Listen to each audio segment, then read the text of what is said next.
What's the meaning of culottes?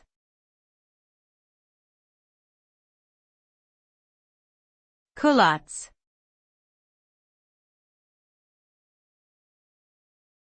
Culottes.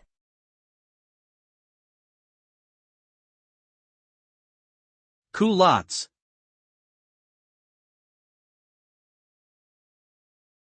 Culottes.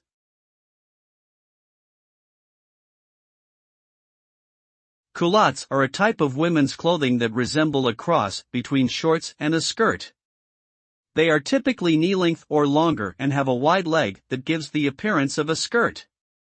Culottes are often made from lightweight or flowing fabrics and can be worn for both casual and formal occasions. They were popularized in the 1970s and have since come back into fashion. The name culottes is derived from the French word for panties because they were originally worn as an undergarment.